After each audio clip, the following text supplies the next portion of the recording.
पुराने हजरात पर एतमाद करना सीखो। कोई कादियानी, कोई मिर्जाई लाबी किसी किस्म की इंटरनेट पर पोस्ट डाल दे, गुस्ताखी रिसालत की पोस्ट हो, तुम्हें बड़े अफसोस से कहता हो, इतना वो काफिर उस गुस्ताखी को नहीं फैला रहा होता जितना अनजाने में हमारा नौजवान फैला रहा होता है।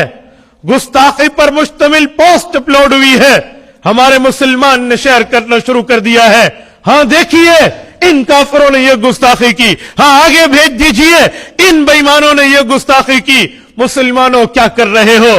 खुदा की कसम उलमा से पूछिए, रसूलुल्लाह सल्लल्लाहु अलैहि वसल्लम के दौर में गुस्ताखान रसूल मौजूद थे, वो गुस्ताखी करते, सहाबा की तलवारें उनको जवाब दिया करती थी। लेकिन हदीस की किताबें खंगाल लीजिए, गुस्ताखों की गुस्ताखी के अल्फाज हमें नहीं मिलते। सहाबा कराम ने ला तज़किर वतन सस्मा, न उनका जिक्र किया है, न उस इबारत को पढ़ा है, न उन लफ्जों को पढ़ा है, उसको आगे शेयर नहीं किया, आगे बयान नहीं किया, आगे मुंतकिल नहीं किया। गुस्ताखी के लफ्ज दबाए हैं, अजमत पैगंबर को आम किया है, गुस्ताखी के अल्फाज दफन कर दिए हैं, रसूलुल्लाह की इज्जत, हुजूर की नामूस, हुजूर की हुर्मत पर पहरा दिया है। पर आज हम अनजाने में काफिर की साजिश का शिकार हैं।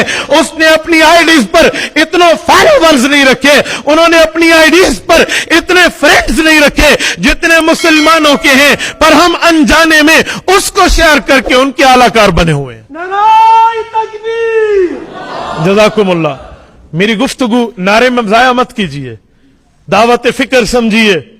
आप आज बैठे हैं, ये आज़म करके उठें, गुस्ताखी देखेंगे तो डिलीट करेंगे, शेयर नहीं करेंगे। और अल्लाह के बंदो, आप चाहते हो उसके खिलाफ एक्शन हो, जाओ थाने में, हमारे पास कानून मौजूद है, आप जाएं, कानूनी कार्रवाई कीजिए, थाने में उसके खिलाफ एफआईआर दर्ज करा लीजिए। लेकिन शेयर करके उसकी गुस्ताखी को अपने लिए आखिरत में ईंधन क्यों बना रहे हो? उसकी गुस्ताख, मैं बाज़-ओ-वक़्त परेशान हो जाता हूं ये नौजवानों की। हम समझते हैं हम अच्छी चीज, नऊज़ुबिल्लाह, उनने वो अल्फाज लिखे, हमने उसको शेयर कर दिया है। सहाबा कराम की जिंदगियों में यूं नहीं मिलता।